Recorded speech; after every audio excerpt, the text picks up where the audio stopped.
Sejak kecil perempuan ini menderita polio, tidak bisa berjalan dengan sempurna. Tetapi pada tahun 2012 dia mendapatkan penghargaan Kick Andy Hero. Siapa dia dan apa yang dia kerjakan? Mari kita sambut Irma Suryati, ditemani oleh suami tercinta Agus Prianto.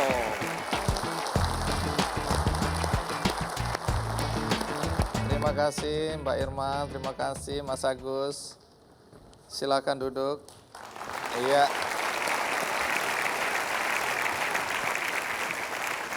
Mbak Irma, mungkin sebagian dari penonton yang hadir di studio maupun yang di rumah belum mendengar cerita tentang apa yang terjadi pada kaki Anda.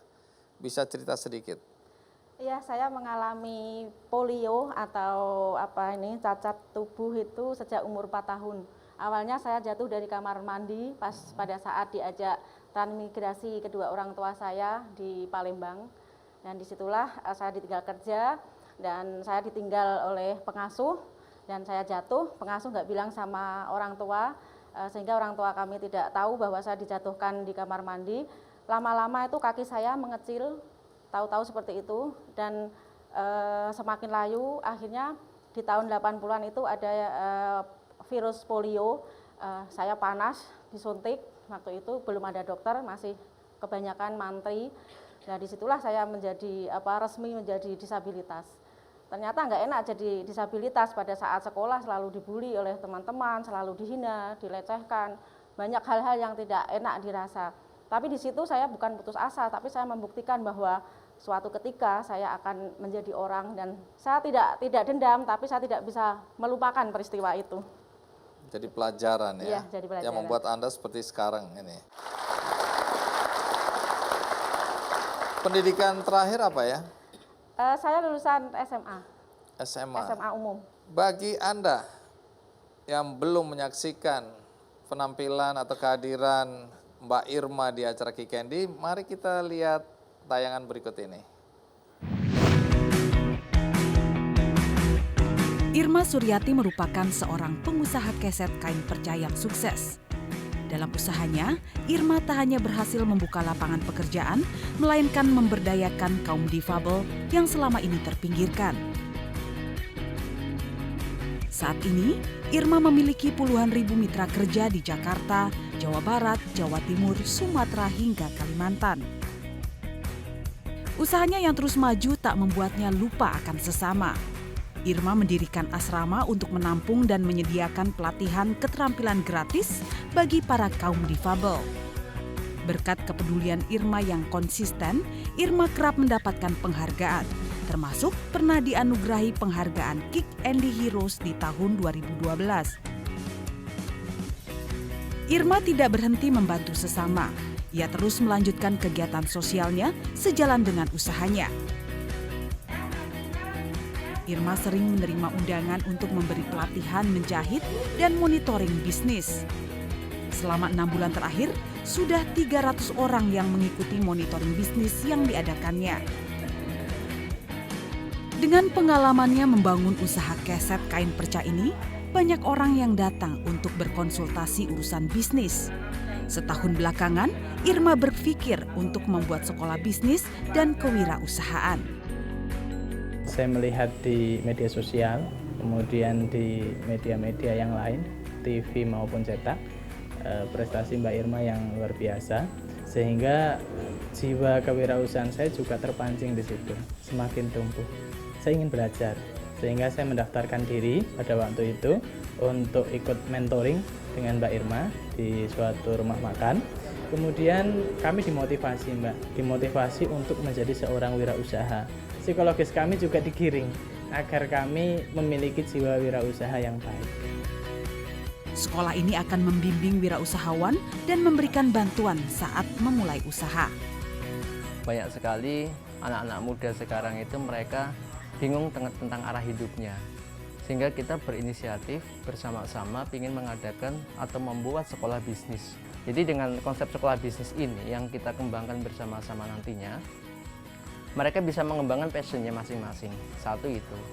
Terus berikutnya mereka memiliki jaringan memiliki relasi yang bisa saling bertukar pikiran dan saling untuk bersinergi. Siapa yang memproduksi, siapa yang menjadi memasarkan juga, dan nantinya sama-sama saling menguntungkan satu sama lain. Selama ini pelatihan dilakukan di ruangan menjahitnya atau menyewa tempat yang lebih luas. Meskipun belum memiliki fasilitas yang memadai, Irma dan suaminya yakin sekolah yang mereka impikan akan terbangun dan membantu banyak orang.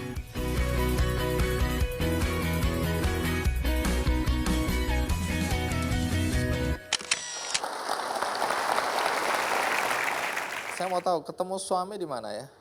Dulu kita sama-sama sekolah di yang namanya BBRSBD Solo. Apa itu? Itu sekolah khusus anak-anak disabilitas seluruh Indonesia, itu ada di situ lah. Dan coba boleh berdiri Mas Agus yang ganteng tadi? Iya, ini adalah suami tercinta. Terima kasih Mas Agus yang selalu mendukung Mbak Irma. Anda belajar apa dulu di panti rehabilitasi ini atau di pusat rehabilitasi ini? Saya belajar fotografi. Tapi karena perkembangan zaman ternyata fotografi itu tidak bisa berkembang di lingkungan setelah saya lulus dari BBRSBD. Akhirnya saya punya keterampilan otodidak ya, hanya karena power of the kepepet. Kepepetnya kenapa? Kepepet karena desakan ekonomi, di mana kita menikah itu keduanya itu belum mempunyai pekerjaan. Karena kan saya setelah lulus SMA sebagai disabilitas itu ternyata dibedakan, ada diskriminasi di situ, sehingga saya melamar kerja selama sampai 15 kali kan selalu ditolak oleh perusahaan. Nah di situ saya mempunyai inisiatif bahwa saya daripada ditolak oleh sebuah perusahaan, lebih baik saya menciptakan aja lapangan kerja sendiri.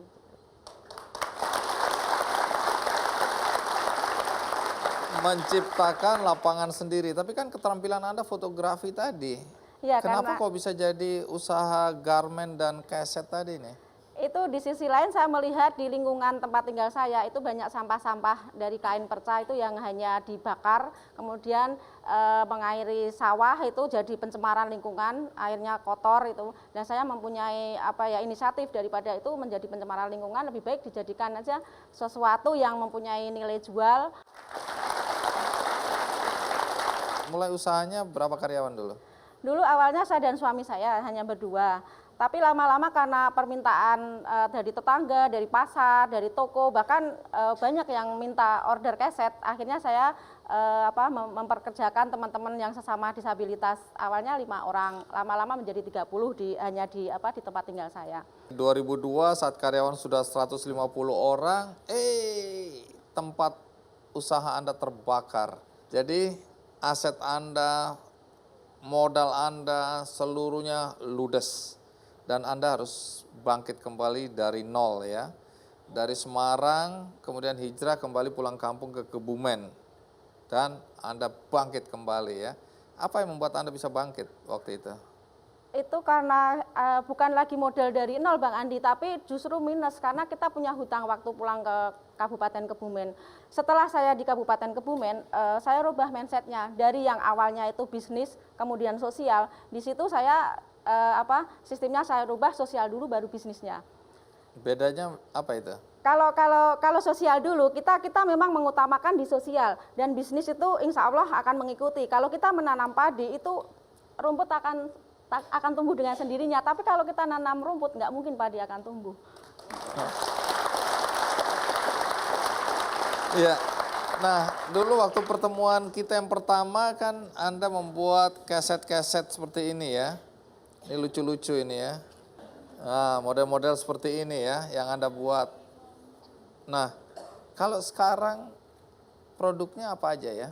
Ini kita sebenarnya produk kita banyak, ada boneka, ada baju-baju anak, ada sandal, macam-macam Bang Andi. Cuma yang selalu pesanannya banyak dan overload itu ada keset. Saya dengar bahkan sudah diekspor itu ya? Iya, kita sudah masuk ke Australia dan Singapura. Berapa banyak di antara mitra-mitra atau teman-teman pengrajin ini yang penyandang disabilitas? Yang disabilitas ada sekitar 3.000-an, untuk yang PSK 400-an. Oh, PSK masih itu ya? Masih. Nah, kita akan ikuti perkembangan terakhir dari Mbak Irma, apa yang dia lakukan, apakah mimpinya sudah terwujud? Ikuti terus KKND.